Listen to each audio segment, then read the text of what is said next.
जय हिंद साथियों, भारतीय जनता पार्टी देश में आरक्षण को खत्म करना चाहती है। पूरे लोकसभा के चुनाव के दौरान हम लोगों ने एक एक रैलियों में, सभाओं में देश की जनता को जागरूक किया और यही कारण था कि बीजेपी 240 पे रुक गई। 400 तो छोड़िए, अगर 300 भी आ जाता तो आज भारत का संविधान खत्म करने की प्रक्रिया शुरू हो जाती, आरक्षण खत्म करने की प्रक्रिया पूरी तरीके से शुरू हो जाती। आपने इनको 240 पर रोका, लेकिन बीजेपी अपनी हरकतों से बाज नहीं आ रही। इनका एकमात्र मकसद है आरक्षण को खत्म करना। सफाई कर्मियों का आरक्षण आउटसोर्सिंग करके खत्म कर दिया। सिक्योरिटी गार्ड्स की नौकरी अलग अलग जगहों पे आउटसोर्स करके सरकारी जो नौकरियां मिलती थी खत्म कर दिया। चपरासी की नौकरी, क्लास 3 की नौकरी, क्लास 4 की नौकरी सरकारी विभागों में आउटसोर्सिंग के नाम पे खत्म कर दिया।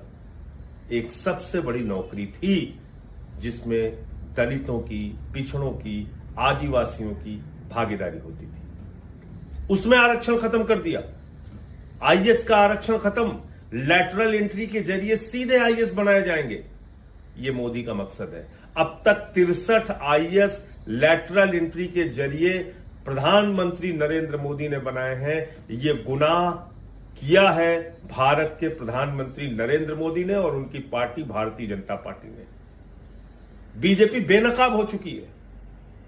63 आईएएस बगैर आरक्षण के भर्ती किए गए। किस आधार पर भर्ती किए गए? अभी 45 आईएएस की भर्ती और करने के लिए, लैटरल एंट्री के जरिए करने के लिए, पिछले दरवाजे से करने के लिए इन्होंने विज्ञापन निकाला। किस आधार पर आपने निकाला? आप बाबा साहब के संविधान को नहीं मानते? आप भारत की आरक्षण व्यवस्था को नहीं मानते? आप देश में आरक्षण को खत्म करना चाहते हैं? दलितों, पिछड़ों, आदिवासियों, अल्पसंख्यकों का हक छीनना चाहते हैं? तो इसलिए जरूरी है जागना, देश को जगाना।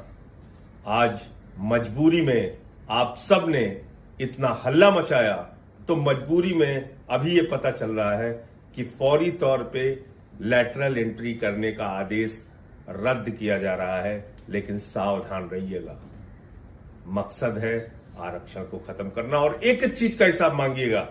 69,000 शिक्षक भर्ती में क्या हुआ उत्तर प्रदेश में? 18 से 20,000 पिछड़े वर्ग के लोगों की नौकरी मारी गई, जिसमें अब राहत मिली कोर्ट से। क्या हुआ विश्वविद्यालयों के मामले में?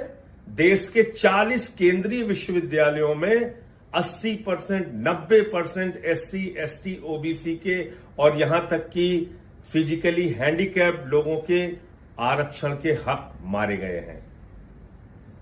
वो पद खाली पड़े हुए हैं।